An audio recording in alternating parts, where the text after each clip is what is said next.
Bienvenidas y bienvenidos a Mujeres en el Derecho, Caminos de Éxito, el podcast de Iberian Lawyer y Women in a Legal World, donde conversamos con mujeres líderes en el mundo jurídico. Hoy tengo el placer de conversar con Alexia López Moras, que es Senior Legal Advisor de KPMG España y responsable del Observatorio de Igualdad de Women in a Legal World, y con ella hablaremos como siempre de su camino y de cómo ha construido su carrera. Bienvenida, Alexia. Muchísimas gracias. Me hace mucha ilusión estar aquí contigo. Igualmente. Alexia, comenzaste tu carrera en Garrigues, en un gran despacho, y luego pasaste a la profesión in-house. Pero volvemos atrás. ¿Cómo empezó todo? ¿Cuándo eras estudiante? ¿Cómo elegiste el mundo del derecho? Pues mira, la verdad que a lo mejor no es el camino más tópico, pero te puedo decir que mi historia con el derecho no fue vocacional ni tampoco fue un amor a primera vista. De hecho, cuando yo terminé el colegio, hice la selectividad que se llamaba, que ahora es la EBAU, pues yo no tenía claro que quería dedicarme al derecho. Yo, de hecho, quería dedicarme o quería estudiar la carrera de empresariales. Entonces, tanto es así que, bueno, sí que había decidido estudiar una universidad privada y como primera opción en ese proceso de selección o de acceso, yo puse empresariales. Pero mi padre pues, me dijo, ¿y por qué no, en vez de empresariales, estudias empresariales con derecho? Entonces, bueno, pues un poco más para complacerle que por propia convicción, pues decidí pues solicitar la doble licenciatura y me la dieron, pues ya me la habían dado, pues ahí empecé yo mi andadura. Entonces, si me hubieran preguntado entonces, probablemente te diría que yo me veía mucho más cerca de la empresa que de los códigos y de las leyes. Pero es cierto que ocurrió algo curioso, y es que conforme fueron avanzando los años de carrera, que eran 6 en ese momento, pues me empezaron a gustar cada vez más las asignaturas de derecho que las de empresariales. Y empecé a descubrir pues, que el derecho no solo eran esos códigos y leyes y tochos así de grandes que tenías que estudiar, sino que eran normas que daban respuesta o que ya alguien se había planteado y estaban regulando cuestiones que eran reales. O sea, tanto puede ser el derecho romano era aplicable a día de hoy. Y como detrás de cada cuestión jurídica pues hay personas, hay decisiones, hay intereses y hay consecuencias. Entonces, pues lo que fue un poco como accidental, una elección accidental, pues se convirtió en una pasión progresiva y me fui un poco enamorando de la carrera y de la capacidad esa, lo que te decía, sobre todo de resolución de problemas y de impacto real. Porque el derecho al final, si lo entiendes, pues deja de ser algo abstracto y pues pasa a ser algo más que ayuda a ordenar situaciones complejas.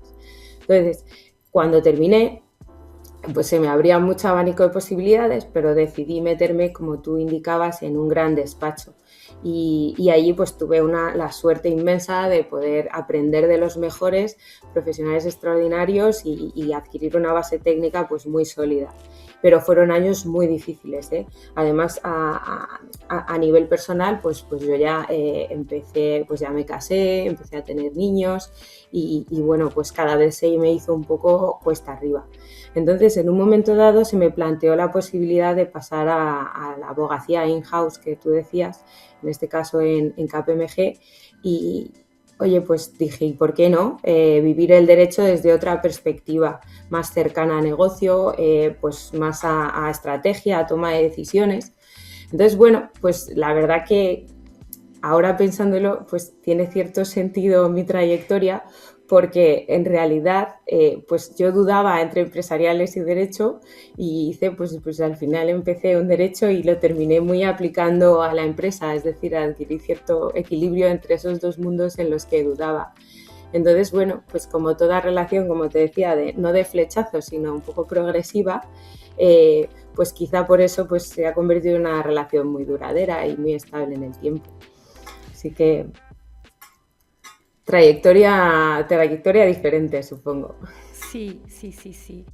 ¿Y qué descubriste del trabajo in-house cuando pasaste a KPMG España? Pues mira, sobre todo es la importancia de entender el negocio o de entender a negocio, como se dice. Porque cuando tú trabajas en un despacho,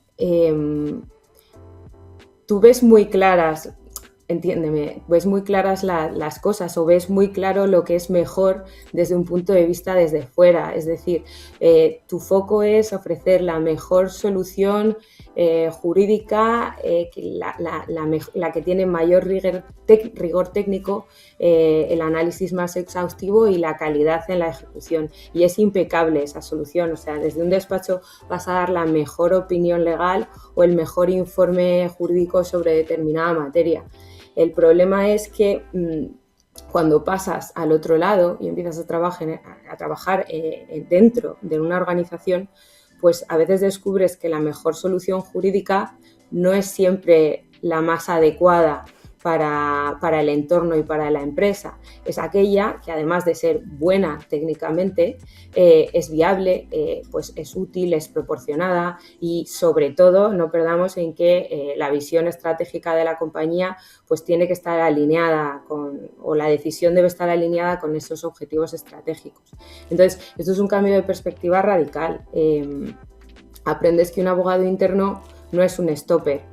No puedes estar diciendo esto se puede o no se puede, tienes que ser al revés, o sea, tienes que ser un enabler donde tienes que entender el contexto, prioridades, tiempos, riesgos y un montón de, una combinación de factores que están detrás de cada decisión.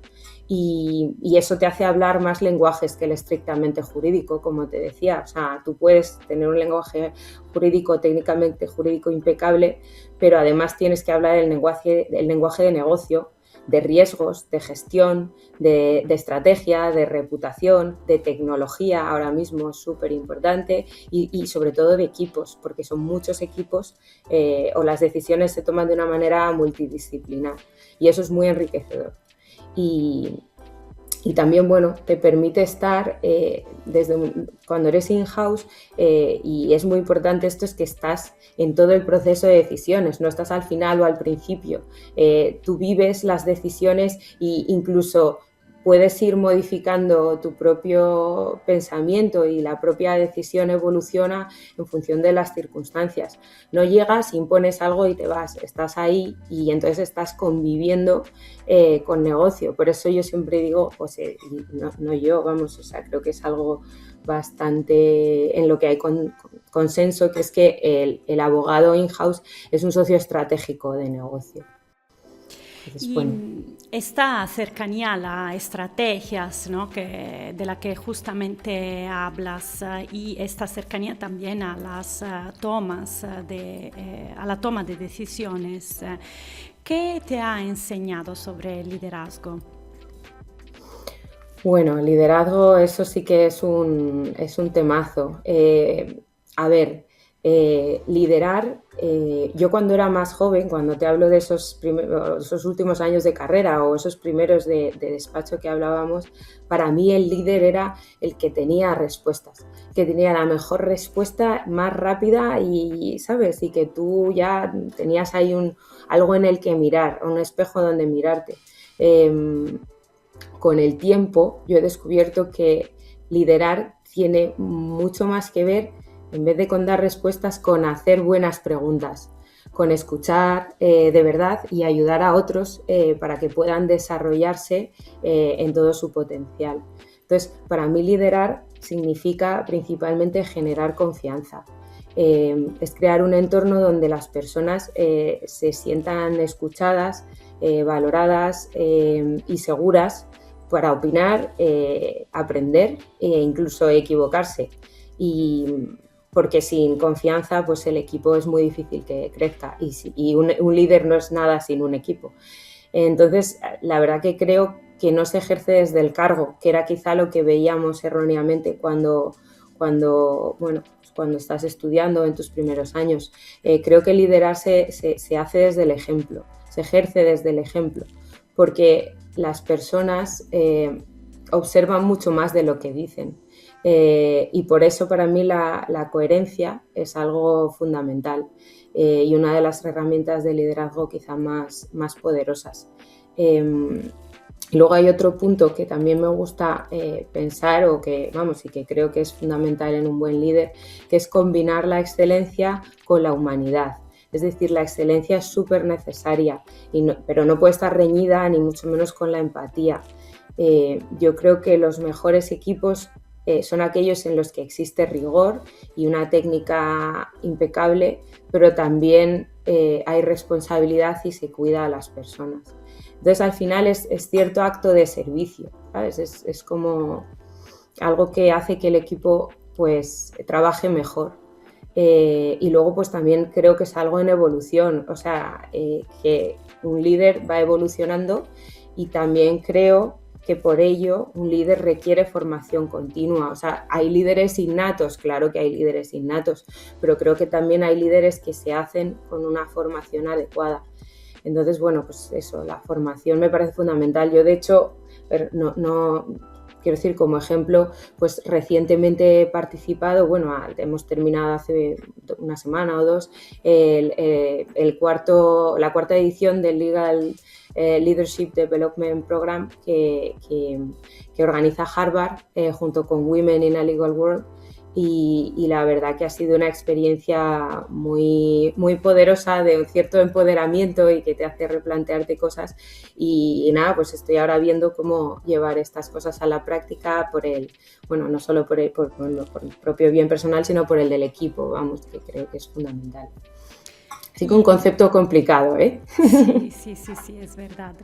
Y cambiando un poco tema, pero hablando de Women in a Legal World, tú lo decía yo también al principio, formas parte y hoy lideras el Observatorio de Igualdad de Women in a Legal World, ¿no? Después de tantos años escuchando experiencias de mujeres, de otras mujeres, me gustaría pedirte dos cosas. Primero, ¿qué te preocupa más? Y segundo, ¿qué te hace optimista de la situación de la igualdad en el sector jurídico hoy? Pues es una pregunta muy bonita. La verdad que a mí lo que más me preocupa a día de hoy es que pensemos que determinados avances son irreversibles y que por ello bajemos la guardia, ¿vale? Es verdad, o sea, sí que creo que hemos avanzado muchísimo. Desde mis primeros años incluso de carrera y de despacho a cómo estamos ahora se ha avanzado. Y también en el sector jurídico, que desde mi punto de vista es especialmente complicado en esto, o de los más difíciles a la hora de gestionar la igualdad. Pero creo que, igual que te digo que creo que hemos avanzado, existen y siguen existiendo barreras visibles e invisibles que condicionan muchas trayectorias profesionales y especialmente en momentos críticos de la carrera. ¿Qué me preocupa? Pues me preocupa, por ejemplo, que el talento femenino siga perdiéndose en fases críticas de crecimiento profesional, lo que te decía. Pues normalmente pues una mujer cuando realmente empieza a estar en una posición de, vamos a decirlo, de liderazgo, pues suele coincidir con su edad biológica, donde pues por naturaleza pues tenemos niños y demás. Entonces eso me preocupa y que pueda llegar a perderse ese talento por no tener suficiente apoyo. ¿Qué me preocupa? También me preocupa que existan todavía inercias culturales, sesgos o modelos de éxito muy rígidos, como en el pasado, o muy asociado a características esencialmente masculinas, donde no siempre se permitan carreras diferentes y que sean igualmente legítimas y válidas y excelentes que otras. Y también pues me preocupa que lo que te decía un poco al principio, que la igualdad se aborde como una cuestión ya resuelta o meramente formal, cuando en realidad exige un compromiso constante, una medición y una voluntad real de cambio. Entonces, con todo ello, soy optimista, o sea, no, quiero decir, sacamos las cosas que te preocupan, pero también creo que debemos ser optimistas por varias razones. Primero, porque hoy tenemos más datos que nunca y los datos pues son muy importantes porque nos permiten pasar de las percepciones a los hechos. También porque creo y cada vez veo organizaciones más comprometidas desde lo que te decía, desde un punto de vista estructural. No solo se toman medidas cosméticas, hay preocupación real y se toman medidas reales. Y luego, algo que también es importante, y es que las nuevas generaciones llegan con una visión mucho más natural de la diversidad, de la corresponsabilidad y de la inclusión en todos los sentidos. Entonces, pues esto me hace pues ver un poquito las cosas mejor. Y también, y por un poco porque se me ocurre, lo que me encanta es ver ahora que hay muchas mujeres apoyándose entre sí, compartiendo experiencias y ocupando espacios de visibilidad. Por ejemplo, esto que estamos organizando y por lo cual os damos las gracias porque es fundamental. Porque yo creo en el poder de los referentes, como decía antes también, los ejemplos y lo que uno ve y observa. Y además porque eso permite ver que puede haber trayectorias muy diferentes sin que todas tengamos que aspirar a lo mismo. Y eso amplía el imaginario de lo posible dentro del sector jurídico. Entonces, ¿que queda camino por recorrer? Desde luego, o sea, queda mucho camino por recorrer, pero creo que estamos avanzando en la dirección correcta.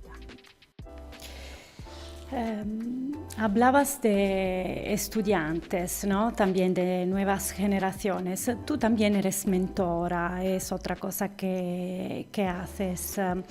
¿Y qué te preguntan hoy los estudiantes que tu generación o que antes no te preguntaban?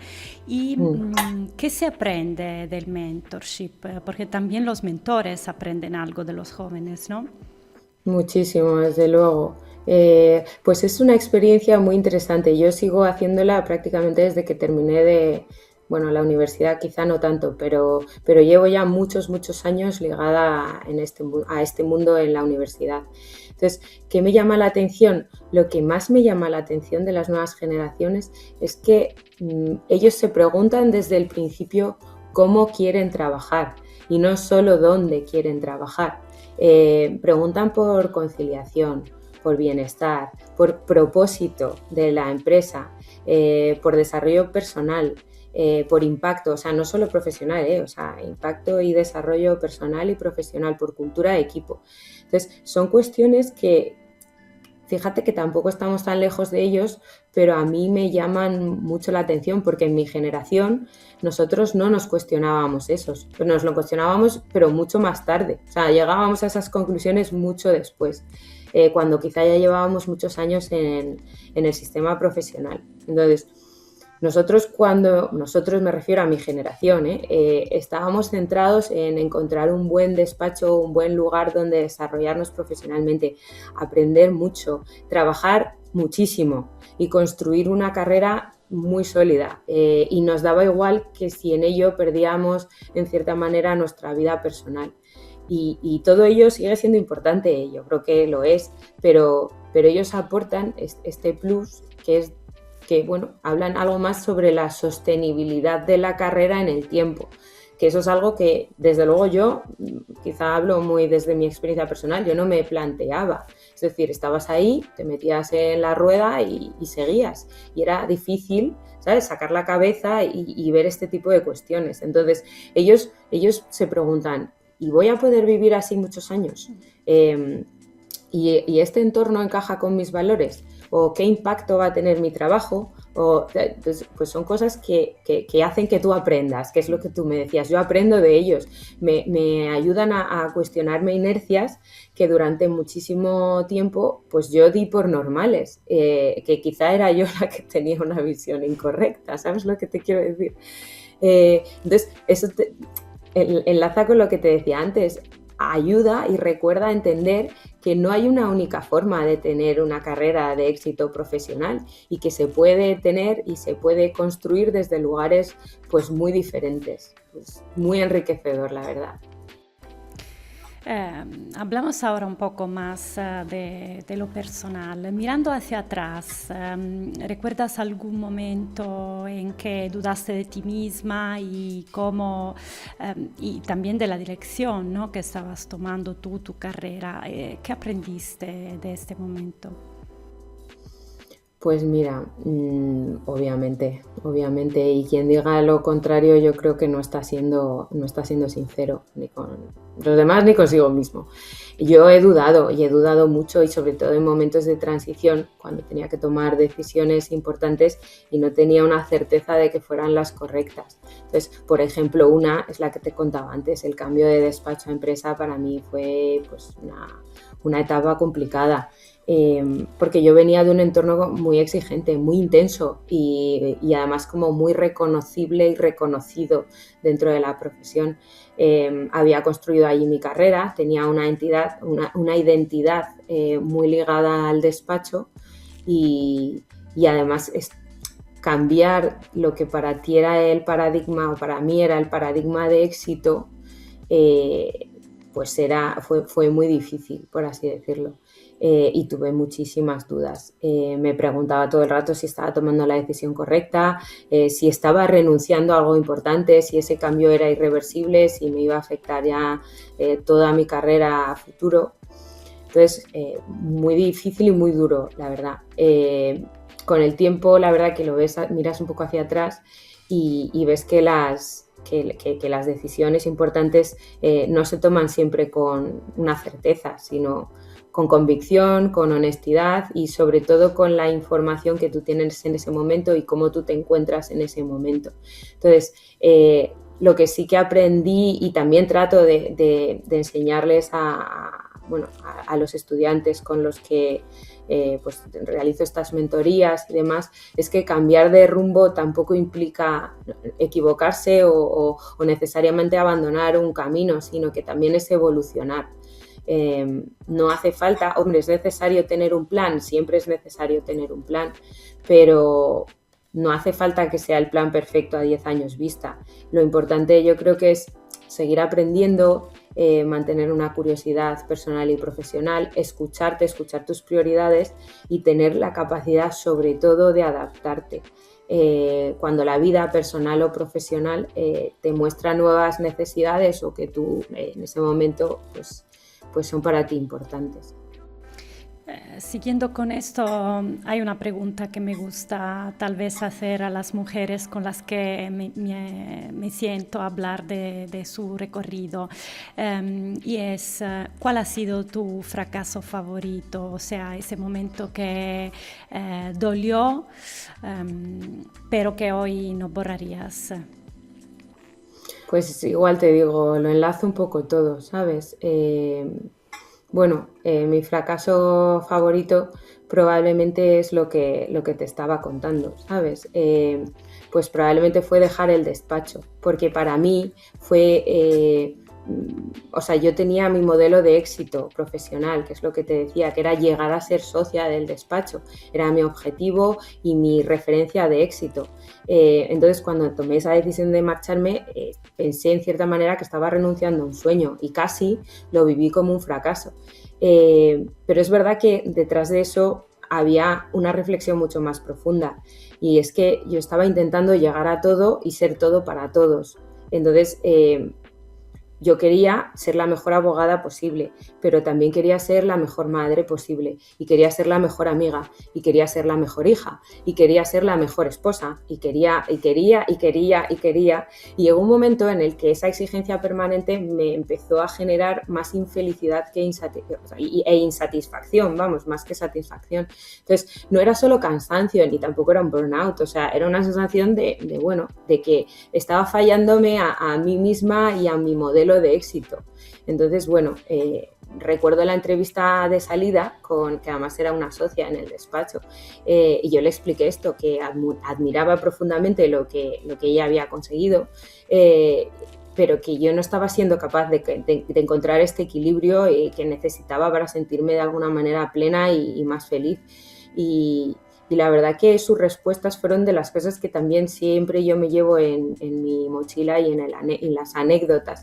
Y es que ella me comentó y me dijo que me entendía, que lo entendía y que en el fondo le daba cierta envidia mi necesidad de conciliar y mi madurez al tomar esa decisión, porque igual que yo le estaba explicando que para mí pues yo necesitaba realizarme en más facetas, ella me explicó que siempre para ella había tenido clarísimo que su faceta profesional era la más importante, incluso renunciando o que no había tenido una llamada especial, por ejemplo, hacia la maternidad. Y bueno, pues a mí eso pues me impactó, porque es verdad que a mí me hizo comprender algo bastante importante, que es que no existe, y es lo que hablaba, una única definición de éxito.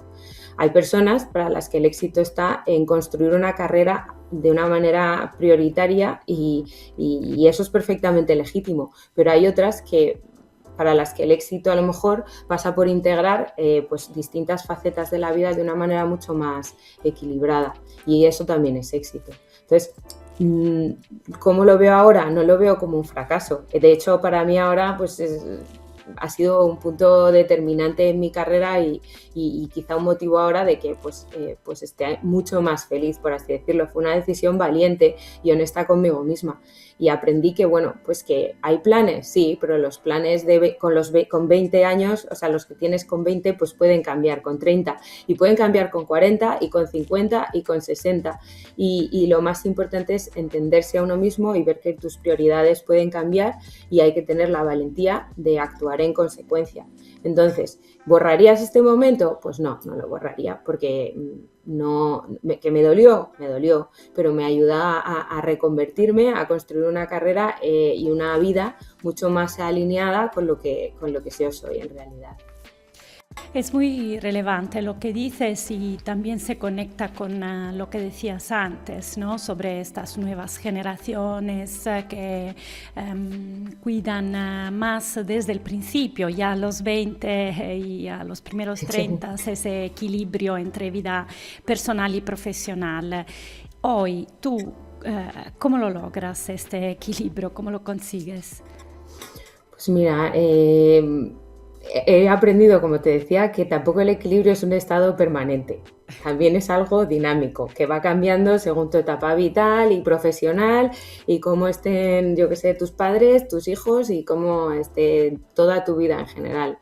Entonces, yo te decía, en un momento dado al principio creía que podía llegar a todo y de hecho llegaba. Lo que pasa es que llegaba como podía, ¿sabes? Entonces, pues yo creo que somos, esto también, hace poco tuvimos desde el Observatorio de Igualdad de Women in the Legal World una charla en el IE que se versaba sobre el burnout y a mí me llamó la atención que ya eran niñas, entiéndeme, por su edad, que estaban haciendo el posgrado y ya tenían esta inquietud de cómo puedes llegar a todo, cómo se puede obtener este equilibrio. Entonces, yo les dije, pues igual que con honestidad que te estoy diciendo ahora, que poder llegar, pues te organizas, trabajas un montón, te esfuerzas, pues puedes con todo, pero claro, esto tiene que ser sostenible en el tiempo. Entonces,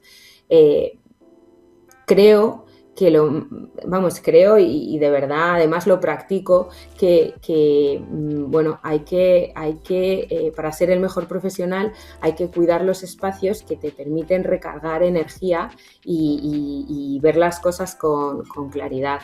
Entonces, en mi caso, pues cada uno tiene los suyos. Yo necesito hacer deporte, por ejemplo. O sea, para mí el deporte es fundamental y lo incluyo en mi rutina. O sea, lo incluyo en la agenda, igual que tengo una reunión con el board. ¿Sabes lo que te quiero decir? O sea, está al mismo nivel, porque lo que está en la agenda hay que cumplirlo. Entonces, en mi caso, pues lo que te decía, hacer deporte. Luego me encanta escaparme de Madrid y estar en contacto con la naturaleza. También me recarga un montón. Y luego, pues me encanta también, y creo que la risoterapia es algo buenísimo con tus amigas y tomarte lo que sea, una Coca-Cola con un café con amigos. Entonces, estos momentos te permiten desconectar, relativizar, tomar perspectiva y conectar otra vez con tu mejor con tu mejor versión. Y luego, por supuesto, poner e imponer límites y respetarlos, pero a ti misma, o sea, tú te tienes que imponer determinados límites, que no es fácil, porque yo creo que si algo tenemos en nuestra profesión, y además las mujeres especialmente activo, está esa autoexigencia en todo, que te hace ser, imponerte mucha intensidad en las cosas. Entonces, por supuesto que tenemos que la ambición profesional es buena, pero a cuidar de uno mismo es compatible con esa ambición, y además es una condición necesaria para que sea sostenible a largo plazo. Entonces, yo creo que una carrera profesional no es una carrera, o sea, es una carrera de velocidad, sí, pero relativa, es una carrera de fondo, y para correr una carrera de fondo necesitas energía, salud, vínculos, la red que hablábamos, y espacios propios, que puede ser un poco lo que hablábamos. Oye, que a mí me gusta hacer deporte, pues a otro le gusta, estar viendo una película con su mascota. O sea, todo es súper razonable, y sobre todo que sean los tuyos. Para cerrar, Alexia, si una joven jurista quisiera construir una carrera en el mundo jurídico con éxito, ¿qué le dirías que no dejara nunca de hacer? Pues qué bonita pregunta. La verdad que aquí yo creo que le diría varias cosas. Lo primero, que no deje de aprender. Creo que el conocimiento jurídico sigue siendo la base de todo, y que, bueno, en todas las profesiones hay que actualizarse, pero en la nuestra es algo esencial, porque el rigor técnico importa muchísimo. Hay que estudiar, hay que actualizarse, hay que leer, hay que preguntar, hay que hablar con colegas, y hay que siempre tener una actitud de mejora continua. También le diría, yo creo, que cultive la curiosidad. Los mejores abogados creo que no son solo los que entienden o aplican la ley, sino que entienden el contexto, entienden a las personas, entienden al negocio, entienden de tecnología, entienden de sociedad, o sea, están abiertos al entorno, a la comunicación, a la cultura corporativa. Entonces, porque el derecho no vive aislado, o sea, no está en esas leyes y esos códigos que hablábamos, por ejemplo, en el derecho romano. La curiosidad hace que te permite pasar de eso a la vida real, y como una herramienta profesional extraordinaria. ¿Y qué más le diría? Yo creo que le diría que sean auténticas, ¿vale? Que es un poco lo que también, y recopilando todo lo que hemos hablado, creo que es muy fácil intentar reproducir o asimilar modelos de éxito de otras personas como propios, especialmente cuando empiezas. Pero yo creo que las carreras que dejan huella suelen construirse desde la propia identidad, ¿vale? Desde entenderte a ti misma, qué se te da bien, qué te importa, qué valores tienes y quieres defender, y eso va a definir qué tipo de profesional eres o quieres ser. Sobre todo quieres ser, porque creo que siempre está eso de ser mejor cada día. También les recomendaría que cuiden mucho las relaciones. Yo creo que eso no se ve tanto cuando estás en la carrera. Yo, por ejemplo, que te digo, estudié en una universidad privada que, te hace muy buena red. Creo que no lo exploté tanto cuando estaba en la carrera, ni lo valoré tanto cuando salí en mis primeros años, porque entré en otra red, que era un despacho que a su vez, tenías mucha gente alrededor. Yo creo que no lo exploté tanto, y que ahora es cuando me doy cuenta y estoy intentando trabajar en ello y cuidar esas relaciones. Hay que buscar lo que hablábamos, mentores, hay que buscar esa red, hay que comentar las cosas con colegas, y hay que cuidarlos, porque nadie, yo creo que esto es algo que es esencial, es que nadie construye una carrera profesional de éxito solo. Entonces, ¿qué más te diría? No sé, yo te diría, creo que además, y esto probablemente también es, un consejo que se ve un poco desde esta perspectiva, que no confundamos impacto con visibilidad, ¿vale? A veces pensamos que tener impacto está en estar en grandes operaciones, en tener cargos importantes, en aparecer en todos los rankings, bueno, yo qué sé, todo eso, por supuesto, es increíble, y puede formar parte de una carrera, pero el impacto también está en cómo trabajas, en cómo tratas a las personas con las que trabajas, en cómo ayudas a que otros crezcan y, por supuesto, la huella que dejas en los equipos. Entonces, bueno, pues creo sinceramente que como consejo les diría que una carrera no solo se mide por las cosas o los asuntos que llevas y los puestos que ocupas, que por supuesto que son importantes y es una aspiración que tenemos todos, pero también, y lo más importante, es por la confianza que generas y por la coherencia con la que actúas y las personas a las que ayudas y en las que te basas en ese camino para que crezcan contigo. Pues hemos hablado de liderazgo, de igualdad, de mentoría, de jóvenes, nuevas generaciones, pero también de cómo es importante seguir aprendiendo a lo largo de toda la carrera y de cómo también cambian a lo largo de la carrera las exigencias, ¿no?, que tenemos nosotras. Quiero agradecerte mucho, Alexia, sobre todo por recordarnos que no hay un único modelo de éxito, sino que todo depende de la persona y de lo que quiere. Muchas gracias por compartir tu visión y tu recorrido. No, muchas gracias a vosotros por darnos este espacio para visibilizar este tipo de problemas reales y para que estoy segura que nos ayuda a todas en todos nuestros, en cada nivel de nuestra carrera futura, porque todavía todas tenemos mucha carrera, tanto las que terminamos en la universidad, con las que estamos en plena madurez y gracias de verdad enormemente por permitirnos este espacio para ayudarnos, para seguir haciendo esa red que hablábamos y para construir estos distintos modelos de carrera profesional de éxito a futuro. Y gracias también, como siempre, a quienes nos escuchan y nos ven. El episodio de hoy es el último antes de las vacaciones de verano, entonces solo me queda desearos a todas y todos unas muy felices vacaciones y nos vemos en septiembre. Gracias.